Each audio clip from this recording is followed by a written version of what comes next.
Hello all, this is Steve from Game & Friends. I'm ranking each game in the Silent Hill series, from worst to best, and I'm going into detail on the elements that work and those that don't. And today, I'm talking about Silent Hill 2.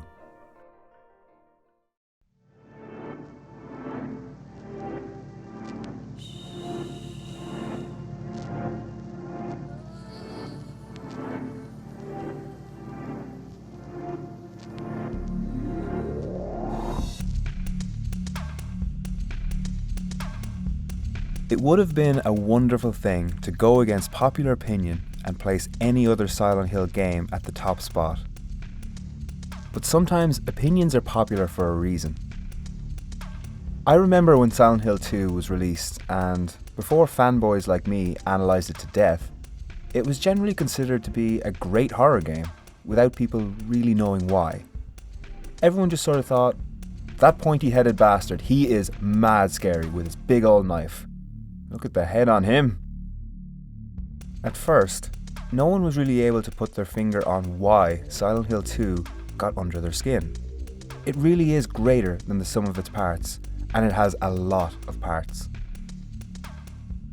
One of the nicest touches, which would only be revisited again in Silent Hill Downpour, was straying away from the cult of Silent Hill aspect. All the evil malarkey that goes on seems to stem from the town itself, as some kind of sinister entity. It's surprising this isn't an approach the series didn't stick with, because it seems like such a logical progression of the series. The first game introduced the Order, who practiced a lot of black magic. This in turn infected the town itself, essentially giving it a life of its own. The second game then establishes the town as some sort of self-aware byproduct, purposefully seeking out individuals with dark histories. I'm not sure I would have preferred if every subsequent game simply repeated this formula, but it still would have been worth revisiting at least as much as the Order of Silent Hill narrative. Silent Hill 2 also shares a strength with the first game: a nice, simple objective. Every Silent Hill game after this gets a little bit more complicated, with character motives changing as the game progresses. This isn't necessarily a bad thing. It gives the sequels their own separate identity. That said, it does feel very satisfying for both the first and second game to end at the point where the player has either failed or succeeded in their original goal. Harry loses Cheryl in Silent Hill 1, and the game ends when he either finds her or realises she is lost for good. Similarly, James is searching for Mary, and the game ends once he either finds her or accepts he never will. It makes the whole experience feel very well rounded and complete, with no loose ends. There's no question mark after the end when you're literally drowning in your own self-loathing. A lot of critics emphasize how the story of Silent Hill 2 is told, and this often overshadows the story itself, which deserves a mention in isolation to the gameplay. It's worth noting that, with the exception of Murphy in Silent Hill Downpour, James Sunderland is the only character in the Silent Hill series who has purposefully done a bad thing in his past, and certainly the only character who tricks you into thinking he is a good person. He's likeable. He's friendly to everyone he meets in Silent Hill, provided they're not nurses, and he's sympathetic because his reason for being in Silent Hill is, initially, genuinely touching, and could even be construed as romantic. His wife has died and he is distraught over this. It seems perfectly natural and even touching for him to return to the place they spent so much time together. To slowly turn this around, to allow the player to discover what an unreliable narrator James is, and the fact that he is lying to himself as well, that's an impressive feat from a narrative point of view. Of course, as good as the story is, it's how it's told that really gives Silent Hill 2 its edge. In terms of information, everything you need to work the story out is present, but the game only gives you a trickle of clues, just enough that the realization comes slowly and satisfyingly. For example, take this notion that both Silent Hill 2 and Silent Hill 3 explored, The idea that the people who visit Silent Hill see the monsters differently. Silent Hill 3 reveals this quite bombastically. This is actually one of my favourite moments in the entire series, but it's not subtle. Are you talking about the monsters? Monsters? They look like monsters to you? In contrast, there is nothing so explicit in Silent Hill 2. It's all simply hinted at. James never seems to have the same revelation that Heather has. This leaves it all open to interpretation. Eddie starts killing monsters and people alike because all he sees are people laughing at him. He can't discriminate between what's real and what the town presents to him. But Eddie is clearly unhinged, so this is easy to ignore. Angela calls the monster attacking her daddy, but again, she's proved she has serious psychological issues before, so it's easy to ignore this as well. All of my favourite moments in Silent Hill 2 are incredibly casual and throwaway. So much so that it's very easy to miss them or not understand their relevance the first time around. My absolute favourite scene, which gives credence to the idea that people see what they want to see in Silent Hill, is this one. Here, James has been searching for Laura in the hospital. When he finds her, he naturally tells her off for playing in such a strange and dangerous place. She seems completely indifferent to his concern for her safety. He can't believe she doesn't have a scratch on her, to which she replies, Why should I? The fact that attention isn't drawn to such a strange response is what makes it so powerful. I think it is easy to dismiss Laura's response because a lot of the time in video games, gameplay and cutscenes are simply viewed as completely separate from each other. There are a lot of variables that can take place in gameplay. If, for example, the avatar is wearing an unusual alternative costume, or if the player has engaged in a lot of strange activity, this generally won't be acknowledged in a cutscene. That is because it conflicts with the story and the characters. Conflicts between gameplay and narrative, such as this, are commonly known as Ludonarrative dissonance. It emphasizes how the player and player's written character are not in sync. Because these conflicts are so very common, we are more subliminally aware of them than consciously aware. Silent Hill 2 takes advantage of that in order to slip a very important but seemingly innocuous plot point right under our noses. Not everyone can see the monsters James can. While it's true there are variables in gameplay, it is still 100% reasonable to assume that James had to pass through an absolute gauntlet of disfigured monsters to find Laura in this room. If these events were to take place seamlessly, as you might see in a film, her question, "Why should I?" would be very surprising and we would question it. However, because James doesn't address it, we don't address it either, despite how strange a thing that is to say. The game never provides an answer, but we can deduce it easily enough based on the evidence we have. Silent Hill reflects the darkness in people's souls, but Laura is just an innocent child.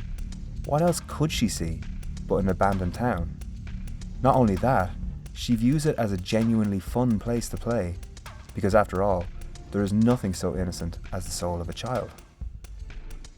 Of course, other characters don't see the town that way, and Eddie is a perfect example of that.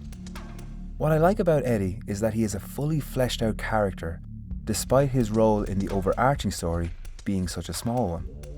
The only really important scene he has to contribute is this one. Eddie? Eddie. I killed a human being. The point of this scene is so we can see how remorseful James is over taking a human life. I wonder why. That's Eddie's main purpose in the game, to contextualize James as both human being and killer. Eddie could have been a nobody, a paper-thin cameo, but the development team went out of their way to make him a fully fleshed out character and to give him his own little arc. What makes the later scenes with Eddie so chilling is how similar his experience can be to reality. Seeing somebody relapse and go on a killing spree is a scary prospect, but empathizing, relating and understanding his motives can make for a very uncomfortable experience. Most people have felt victimized before for the way they've looked or acted. Most people have had a period in their lives where they felt totally alienated, and it feels as though everyone in the world was laughing at them. And for most people, I'd imagine this period probably took place around the time they were in school, an environment where bullies absolutely thrive. It's worth noting that even the clothes Eddie wears feeds into the way we perceive him. He has a very childish outfit, similar to what you'd see a 10-year-old wearing rather than a fully grown adult man. And when we meet him first, he is vomiting into a toilet, and later on, he's stuffing his face with pizza. While it is acceptable for adults to do these things, I feel like they are actions more typically associated with kids or teenagers. We only meet Eddie 4 times in the entire game, so it's impressive that he has an arc at all, let alone such a believable one that we can properly invest in. He is constantly on the defensive when James speaks to him, and this, coupled with everything else, makes him a very sympathetic character, even if he is a little off-putting. Even when he crosses into homicidal territory, we're still very much aware that he's a victim of society. This still relevant message is something we typically associate with high art dramas or news reports rather than a lowly video game.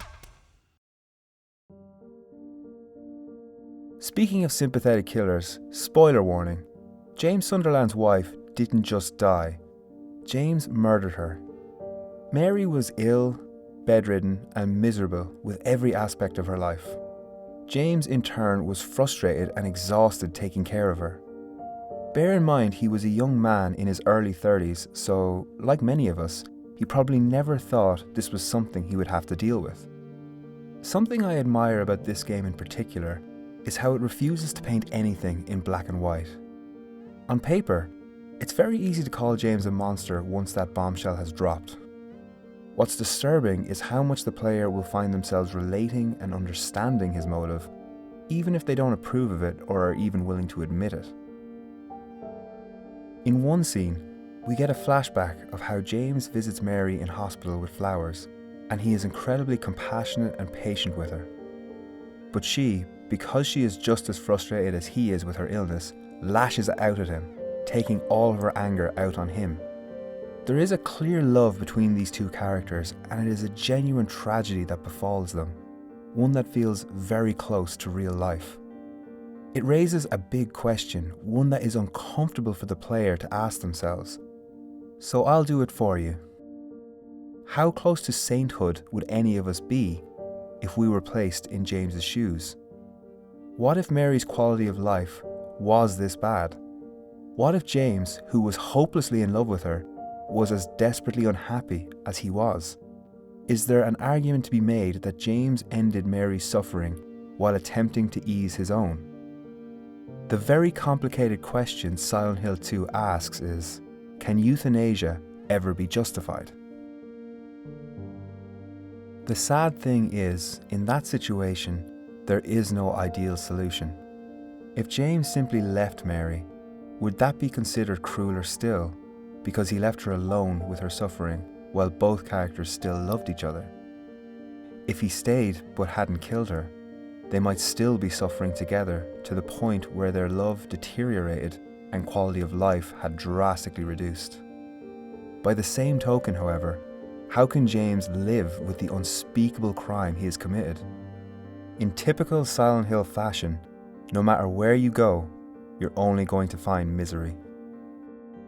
Speaking of which, with the possible exception of Silent Hill 4, Silent Hill 2 is the only game in the series that uses geography and traversal to convey the protagonist's emotional state to great effect. Consider, first of all, that James has a deep personal secret that he has caged away even from himself. The closer he gets to uncovering it, the deeper he falls into depression. This is a complicated emotional journey, and it's easy to feel lost and confused and even aimless. You could say he is adrift in a sea of despair. At the hotel, however, the secret burning within him will eventually be revealed, and this in turn will result in sorrow and emptiness. Even if you're not really aware of what's going on in James's mind, it's subliminally suggested to you simply by what your character is doing on screen. It is abstract symbolism of a pretty high caliber, but such a barrage of recurring imagery can't fail to have some kind of effect on the player as well. The more supernatural elements assist in this, most obviously, of course, in the monster design. It has been noted in plenty of videos before this one that almost all of the monsters in the game are female, or at least feminine. The most standard and common enemy, the lying figure, is one of the most straightforward representations of guilt in the game. It is a female figure that essentially vomits on you to hurt you, but notably has its limbs strapped to its torso to imply helplessness. And James kills these monsters. A lot. It's a distorted echo of what has come before, and repetition amplifies the effect it has on the player, particularly on a second playthrough. The nurse enemy is another standard creature, and again is brilliant in its simplicity. While there were nurse enemies in Silent Hill 1, their design gets a complete overhaul here. They are reminiscent of the time James spent caring for Mary, and they've been quite pointedly sexualized with short skirts and exposed cleavage. The fact they do not represent Mary suggests that James had many lustful urges during this time, which went unfulfilled. However, it is worth noting that although the nurses are faceless, their heads look to be covered in bandages and/or distorted flesh, which would tie more into a representation of the sickly Mary than anyone else. To me, this suggests that James didn't simply stop having feelings for Mary, but rather that those lustful feelings were contorting into something he primarily associated with illness. It shows that he was not simply a monster who suddenly stopped loving her, just someone whose frustrated libido contributed towards some very dark thoughts. A monster I'm a little less fond of is the mannequin enemy. As it resembles two pairs of feminine legs, it seems reasonable to link them with James's sexual desire. In my opinion, this makes them a less interesting repeat of the nurse enemy. I think an argument can be made for them resembling lifeless, defenseless sex objects, which is covered in more detail in our Silent Hill 3 video. Considering these are the creatures that Pyramid Head attacks in a violent sexual manner, and can't seem to defend themselves at all, this theory certainly holds up. They are interesting enough, but I feel as though they needed a little something more to connect to James or Mary's past. If either of them had been a dressmaker, that would have made them a little more memorable. As they are, they're memorable mostly for their design rather than their connotations.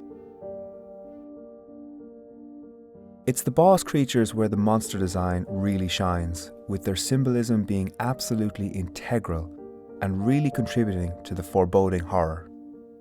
My absolute favourite enemy in the entire game is the one that attacks Angela, which is called the Abstract Daddy. It's implied early on that Angela was sexually abused as a child by her alcoholic father. While admittedly it isn't very clear to see in the game, the concept art of Abstract Daddy reveals that it is essentially a bed frame on legs. On top, we can see someone forcing themselves onto someone else beneath the fleshy covers. Considering she yells, "Daddy," I doubt this particular creature is what Angela sees herself. She sees her abusive father. Why exactly James sees this monster as he does is something I've spent hours trying to figure out. An argument could be made that its appearance is reminiscent of James's sexual desire, but the link is a bit tenuous because Angela clearly has a connection with this particular creature. The best explanation I can give is that its appearance is informed by James's guilt over two separate issues. First, there is his own guilt for having lustful thoughts when Mary was dying. Then I think there is a misplaced guilt that James feels when he learns of Angela's sexual abuse. Because he is already feeling guilty for his sexual desires, it would be easy to see how one sense of guilt might feed into the other. Maybe he feels a certain level of attraction to Angela, and her obvious fear of sex creates the creature we see here. It's a tricky thing, because if it was explained any further, I feel it would be over-explained, which is the one crime Silent Hill 2 is never guilty of. But it isn't clear how exactly James can see this form, which is a tad unsatisfying. I think they forgot their own rule here, that monsters should appear to each character as a twisted aspect of their own psyche, and just designed a monster that reflected something in Angela's psyche instead. It's a shame that it's inconsistent with the game world's rules, but considering what an effective fight this is, it's a flaw that I'm willing to forgive. There are a few little details in this boss fight that I really love. In particular, I love these pistons that go all around the room because they once again show the level of constraint the developers had. By themselves, with no context, they are meaningless, almost invisible, and part of the typical Silent Hill decor. With what we know of Angela and her father, however, the rhythmic pumping movement takes on a very sinister overtone. I can't imagine a more horrific trigger for someone suffering from the trauma after a sexual assault. The size of the room the fight takes place in is also a neat little touch.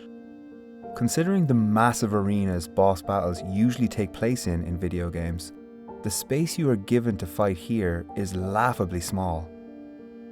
I think a lot of people might feel like the enclosed space is a little anticlimactic in a way, but this is intentional.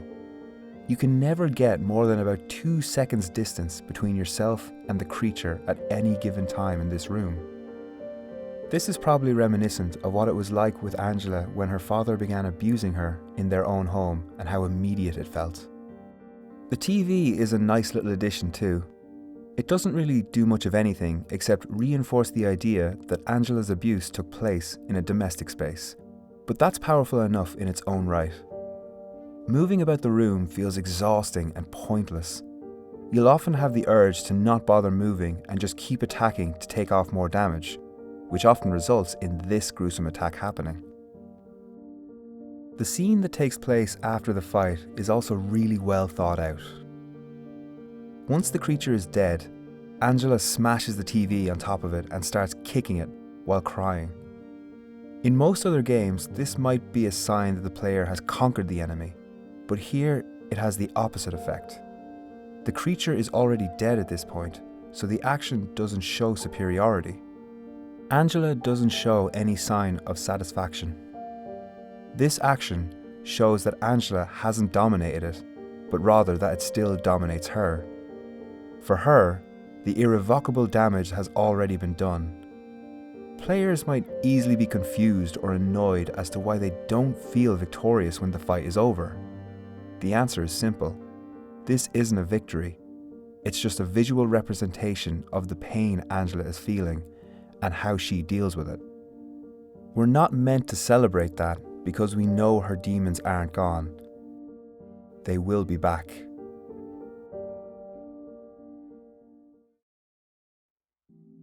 The last monster that needs to be discussed is Pyramid Head, and in all honesty, I sort of hate how popular a character he has become. I remember someone telling me about Silent Hill 2 before I played it, and they said Pyramid Head was, quote, essentially Nemesis from Resident Evil 3. This couldn't possibly have been further from the truth. As with most of the game, the best thing about Pyramid Head is the subtleties. The first time we see him is not a cutscene, it's not even a fight, it's just this. As most Silent Hill fans know, Pyramid Head is the physical embodiment of James's desire to be punished because of what he did to Mary. That's not a revelation. This is made pretty clear by Pyramid Head's favourite hobby, killing people who look like James's wife. This is a constant, relentless reminder of the crime James committed. Adding insult to injury, Pyramid Head is also pretty casual about raping all those sexy monsters we talked about earlier, before tossing them aside. To have a recurring enemy like this essentially stalk the main character from beginning to end is an interesting approach, and certainly enforces the idea of the town targeting specific people to make them suffer. It's worth remembering that in Silent Hill, death is the easy option. The town wants you to really suffer. A nice little reminder of this takes place in the basement of the hospital when Maria is with you. Pyramid Head chases you through the corridor, but interestingly, he only attacks Maria. As well as this, when in the labyrinth, he attacks you if you get close to him, but doesn't follow you like most enemies. I remember the first time I saw him, I felt that he was a scary enemy, but I thought his design was a little ridiculous. Say the name Pyramid Head to someone who has never played or heard of Silent Hill, and see what kind of reaction you get. In the wrong hands, and even out of context, he simply isn't scary. It got me thinking then, if I can logically deduce that he looks somewhat stupid by design, what is it that actively makes me feel scared when I see him? The first thing to take into account, I think, is the fact that he has such impractical headwear. To my mind, no one could look at that giant cone and think to themselves, yeah, I want to wear that on my face. I understood the importance of giving the monster some anonymity so that we could associate it with James. But why not have him wear a regular helmet or mask? Why the pyramid? That's when I realized that's the whole point. A mask makes sense. A regular helmet makes sense. It's semi-rational, and as we know, rationale isn't as scary as the irrational. The pyramid helmet isn't completely impractical, but it defies reason, even from an art designer's point of view. That by itself is unnerving. Pyramid Head needs a sense of otherworldliness, and the helmet serves that purpose. If I had to try and explain it, I'd consider the helmet as something like standard issue for the Silent Hill executioners. I feel like the executioner is trapped within this helmet and can't simply take it off. After all, if James is trapped in a cage of self-loathing, and Pyramid Head is a twisted reflection of him, it makes sense that he'd be imprisoned in his own twisted way. We encounter Pyramid Head a few times throughout the game, and he's an intimidating enemy, even with the helmet on. Considering his main weakness is his lack of speed, you come to realize that the helmet is an imposed handicap. That's the only thing slowing him down. That helmet, more or less, is the only thing stopping him from killing you instantly at every opportunity. Later in the game, in the Silent Hill Historical Society, we see a painting of Pyramid Head positioning him as the executioner. This serves a double purpose. First of all, the fact that there is a physical painting of him in the Historical Society suggests that he is quite ancient. Intimidating monsters in horror or fantasy are often presented as very old or ancient. There's a good reason for this. Generally speaking, monsters are perceived as evil, so naturally, there will be attempts to kill them. If video games have taught us anything, that's what you do with monsters. You kill them. If a monster is ancient, we assume there have already been quite a lot of attempts to kill it, but none of those attempts have been successful. So, logically, if a monster has lived long enough to be ancient, then it is obviously a force to be reckoned with. The other thing this painting tells us is that, unlike the rest of the monsters in the game, Pyramid Head has status. The portrait elevates him above other monsters. We know he isn't someone who is going to be easy to kill. He's unique and integrated into Silent Hill itself, so he won't be defeated without ceremony. This is reinforced by the many cutscenes we see featuring him, not least the initial one, where he rapes the mannequin enemies. No other monster is given this much ceremony. What ruins this to a certain degree is the final boss fight with the two Pyramid Heads. We've spent so long building this creature up in our minds, lending him so much gravitas. James has already fought him once, a scrap that ends with Pyramid Head basically ignoring him and walking away. Every other encounter is just a chase, a frantic escape, because we are physically and emotionally unequipped for that fight. In the climactic moment, when we're finally ready to face up to our foe, for James to face up to his guilt, the stakes are dramatically raised by copying and pasting a second Pyramid Head into the fight. It's not that Team Silent shouldn't have upped the stakes at this point. It's something that the game, rather than the story, needed.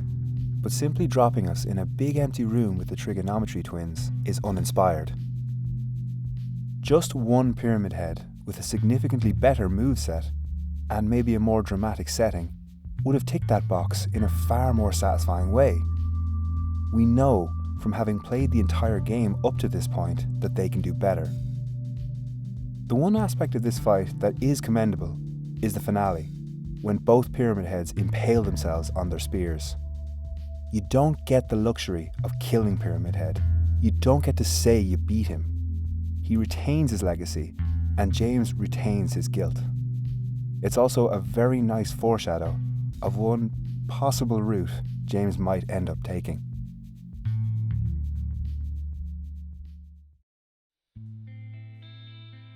I have issues with every Silent Hill game, and that includes Silent Hill 2.